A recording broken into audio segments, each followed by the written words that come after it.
You'll never make it. You don't have the face for it. Humiliating, crushing, cruel. Barbra could have broken. She could have listened to her mother's doubts, or followed her friend's advice to fix her nose, smooth her voice, tame her stubbornness. But she refused. I didn't want to change myself, she later recalled. If I was going to fail, I'd rather fail as me. That refusal, reckless to some, became her shield. Her flaws became her fire. Still, the nights were long and merciless. At 17, after yet another rejection, she sat alone on a narrow bed in a rented room on 48th Street, clutching a pillow to her chest, as if it might absorb the weight of her dreams. Outside, the city glittered, alive with lights and applause for someone else. Inside, she was just a girl with no money, no connections, and, most painfully, none of the beauty the world demanded. Every spotlight seemed to turn away from her, leaving her in the dark. And then, almost imperceptibly, the tide began to shift. In 1960, at 18, she sang at a smoky little club in Greenwich Village, wearing dresses she'd stitched from thrift store scraps. She sang as if the room had been waiting its whole life for her voice, and for the first time, people leaned in. They whispered her name. They came back. By 1962, at just 19, she landed her breakthrough role in I Can Get It For You Wholesale. The girl once told she was too strange was suddenly the girl Broadway couldn't look away from. But triumph carried its own shadows. With each ovation came a new wound. Critics sneering that she was a fluke, colleagues whispering that she didn't belong. The sting of envy and the barbs of gossip cut as sharply as the rejections once had. She lived with the fear that it could all vanish as quickly as it came. Yet, through every blow, Barbra clung to the very things she had been told to hide. The voice that was too strange, the face too imperfect, the will too stubborn. They became not her shame, but her crown. And even when the applause grew deafening, it never silenced the echo she carried from those early years, the memory of a young girl in a cold Manhattan room, crying alone, daring to believe the world might finally see her. At the height of her career, Barbra Streisand seemed untouchable. The girl once ridiculed for her looks had climbed to the very top of American culture.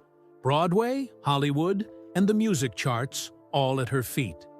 But the story of how she reached that peak was as dramatic as any role she ever played. In 1962, at just 19, she stepped onto the Broadway stage in I Can Get It For You Wholesale. Her role was small, but her presence was volcanic. Audiences couldn't look away, and critics whispered that a new star had arrived. 2 years later, in 1964, she became the face of Funny Girl on Broadway, transforming Fanny Brice into a reflection of her own life. The awkward, underestimated outsider who triumphed through talent alone. By 1968, when she stood on stage at 26, clutching the Academy Award for the film adaptation, Barbra was no longer the shy girl from Brooklyn. She was a woman who had redefined what it meant to be a star. Yet even in that dazzling moment, she later admitted, I felt more trapped than free, because when you win so young, there's only one way left to go: down. And yet, that victory carried its own poison. Winning an Oscar at 26 should have been pure glory, but instead, it placed her on a pedestal so high she feared any slip would send her crashing down. From that night forward, every song, every performance, every role had to be perfect. She became her own harshest judge, obsessing over details, camera angles, lighting, costumes, staging, until exhaustion replaced joy. I couldn't just sing, she confessed years later. I had to control everything, because if it wasn't right, it felt like failure. Perfection was her crown, but also her curse. The press, far from celebrating her genius, circled like wolves. Through the 1970s, while she shattered box office records and collected Grammys, tabloids painted her as difficult, demanding, impossible. Comedians mocked her nose. Columnists sneered at her ambition. To the world, she was a goddess. But to the media, she was a punchline. For a woman who had grown up starving for affection, every cruel word cut deeper than applause could ever heal. "People see the glamour," she said in reflection, "but they don't know the hurt. They don't know how words can wound more than silence." The deepest scar of all came in 1967, a year before her Oscar triumph. In front of more than 130,000 people at Central Park, she forgot the lyrics mid-performance. The humiliation was unbearable. Though her voice soared as beautifully as ever, her confidence shattered that night. She described the moment with raw honesty. "I remember standing there, frozen. I couldn't move. I couldn't sing. The fear stayed with me." The result was devastating. For nearly 3 decades, one of the greatest singers of the 20th century avoided live concerts. Imagine it, the artist whose voice could fill stadiums hiding from the very stage that made her. Not until 1994, at age 52, did she dare return, trembling as she stepped before a live audience after 27 years of silence. Even her boldest victories carried hidden agony. In 1983, she directed, co-wrote, and starred in Yentl, becoming one of the first women in Hollywood to wield such power. Though critics praised the film, the backlash was merciless. Male colleagues dismissed her as too ambitious, too controlling, too arrogant. Where men were hailed as visionaries, Barbra was condemned as a tyrant. "I wasn't trying to be powerful," she recalled. "I was just trying to tell the story the way it lived inside me." The double standard was cruel, and the wounds it left never fully faded. And always, success itself became a burden. She is the only artist to top the charts in every decade since the 1960s. But with each album came the same dread. Would this be the record that broke the chain? Would time finally steal her throne? Every triumph carried a shadow, a whisper of doubt she could never silence. So while the world saw gowns, Grammys, and Oscars, Barbra felt something far more fragile. The loneliness of being misunderstood, the suffocating chase for perfection, the ache of wounds never seen. She stood in the brightest light Hollywood could offer, yet carried shadows that fame could never erase. That is the paradox of Barbra Streisand at her peak. Glory entwined with torment, triumph laced with fear. She was the star who conquered the world, yet never quieted the echo of doubt within. And perhaps that is why her story still lingers in our hearts. Because even at the summit, the air can be thin, the silence deafening, and the crown impossibly heavy. But the greatest battles were never fought under the spotlight. They were fought in the quiet spaces of love, where triumph was far harder to win.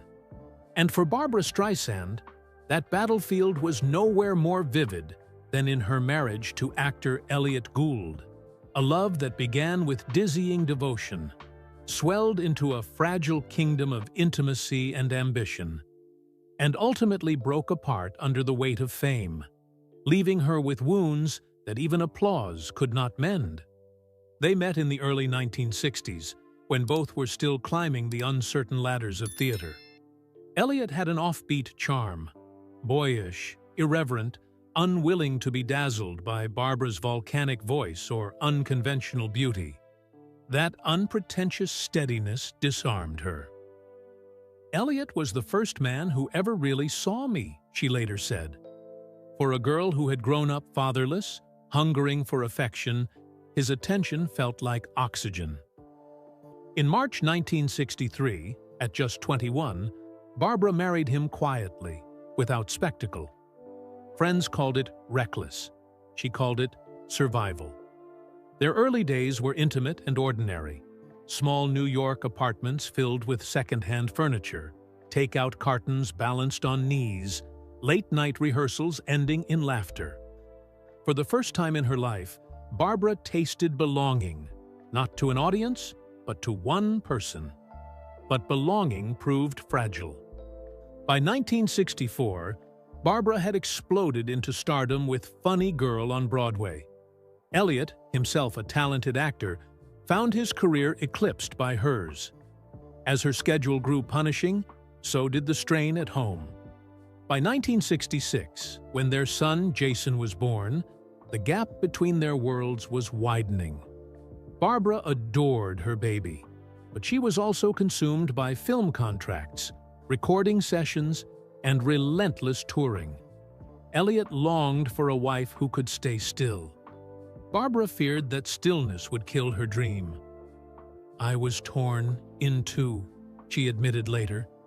"I wanted to be a mother, but I was afraid if I stopped singing, everything I had built would vanish." Even joy came with fracture.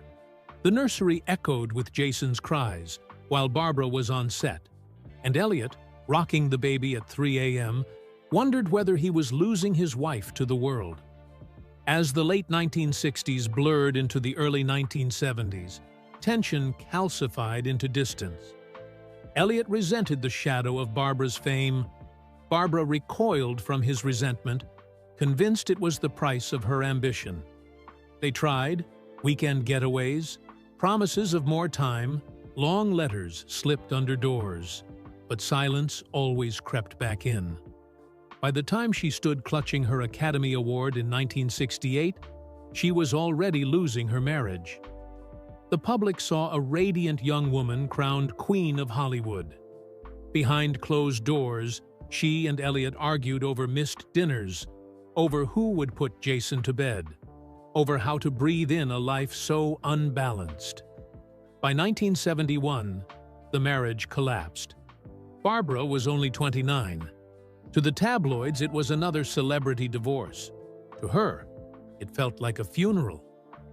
"It was like a death," she confessed. She had entered that union desperate to prove love could heal childhood wounds, and left with the ache of knowing that love alone was never enough.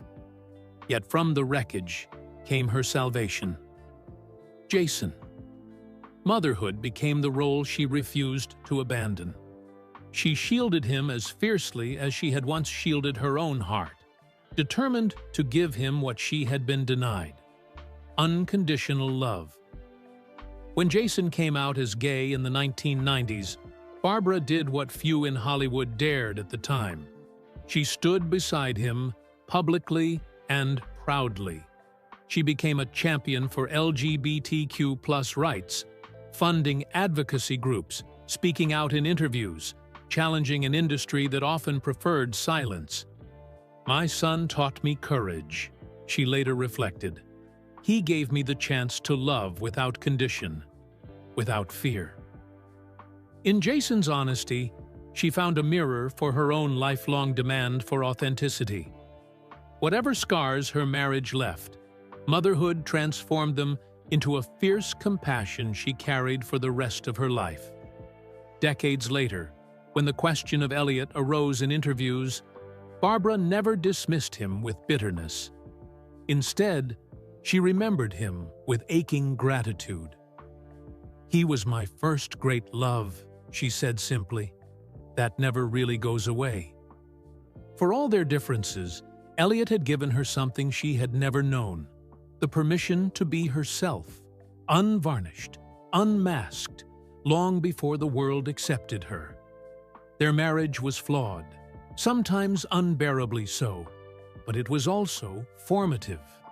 It was the crucible where she learned how ambition could clash with intimacy, how fame could suffocate devotion, how the heart could break and still keep beating. And so the marriage of Barbra Streisand and Elliot Gould endures in her story, not as a failure, but as the most dramatic chapter of her private life. It was the love that promised salvation, the love that taught her loss, and the love that gave her a son who would ultimately become her greatest source of pride. For Barbra, the stage was never where the fiercest battles were fought. They were fought in the fragile, unlit corners of her marriage bed, in the silences between slammed doors, in the lullabies sung to a child she could not always tuck in herself. The applause outside never quieted the ache inside. But in that ache, she discovered the truth that defined her. Even the greatest star could not escape heartbreak, but she could transform it into something enduring. It was the paradox of Barbra Streisand's first marriage. A love that gave her everything she wanted, then broke her in ways she never forgot, yet left behind the one gift that no spotlight could ever dim. Jason, the proof that even when love collapses, its legacy can still shine. The end of her marriage to Elliot Gould had already shown Barbra how love could crumble under fame's relentless weight. Yet, as if to complicate the portrait of her private life even further, another chapter emerged, not of lasting devotion, but of temptation, scandal, and whispered passion. Her rumored affair with Omar Sharif during Funny Girl. It was 1968, and Barbra's star had never shone brighter. On screen, as Fanny Brice, she sparred and sparkled opposite Omar, the magnetic screen legend whose charm seemed to match her intensity. Their chemistry was electric, impossible to contain within the boundaries of script and camera. Every glance, every shared laugh carried the charge of something unscripted, something real. To audiences, it was dazzling magic. To those behind the curtain, it looked dangerously like truth spilling out where fiction was meant to stay. The timing could not have been more precarious. Fresh from a failing marriage and thrust into global superstardom, Barbra found herself caught between the ecstasy of newfound attention and the cruelty of public scrutiny. Tabloids feasted on the rumors, amplifying every whisper into headlines. What should have been her crowning triumph, a film that cemented her as Hollywood royalty, was suddenly shadowed by insinuations of impropriety, casting her not just as a star, but as a scandal. For Barbra, who had built her entire life on refusing to hide, from her nose, her voice, her ambition, the spark with Omar was less about romance than about honesty. She never denied it, never tried to rewrite what was plain for all to see. Years later, she would acknowledge the chemistry with a kind of unapologetic candor, as if to say, fleeting or not, desire deserves to be remembered. In the end, Omar drifted back to his world, and Barbra pressed on in hers. The affair, if it was one, flickered out as quickly as it ignited. But the episode left a scar of its own, a reminder that even at her most untouchable, she was still a woman vulnerable to longing, risk, and the kind of dangerous passion that can burn brightest when it cannot last. By the mid-1970s, Barbra Streisand had already endured the collapse of a marriage and the sting of scandal. What she had not yet known was a love that spoke to her mind as much as her heart. That possibility appeared in the most unexpected of places, through Pierre Elliott Trudeau, the magnetic and fiercely intellectual Prime Minister of Canada. Their worlds could not have been further apart. She, the artist who exposed her soul through song; he, the statesman trained to mask feeling behind discipline and diplomacy. Yet when they met, a spark flickered, one that had nothing to do with fame or politics. Trudeau was unlike anyone Barbra had ever encountered. Quietly confident, deliberate, even mysterious, he did not look at her as an icon to be praised or envied, but as a woman worth listening to, a mind worth sparring with. "He made me feel seen in a way applause never did," she later admitted. For someone who had grown up craving not adoration but understanding, that recognition was intoxicating. Their connection unfolded almost in whispers, private dinners, conversations stretching long into the night, letters exchanged between schedules neither could escape. They spoke not only of art and books, but of the burdens of carrying power. His in government, hers in culture. Friends who caught glimpses of them remembered how her laughter disarmed his austerity, how his measured calm steadied her restless intensity. For Barbra, it was a glimpse of love without performance. No spotlight, no mask, only the fragile honesty of two people drawn together by respect and curiosity. And yet, the very gravity that made their bond profound was also what kept it fleeting. Trudeau was tethered to his nation. Barbra was bound to her stage. Neither could abandon the life they had fought so hard to build, and so the romance remained suspended. Too real to dismiss, too fragile to last. Years later, Barbra spoke of him without bitterness, only wistful admiration. What lingered was not heartbreak, but the ache of an unfinished story. A reminder that sometimes the greatest loves are not the ones that burn brightly and break, but the ones that fade before they ever had the chance to fall apart.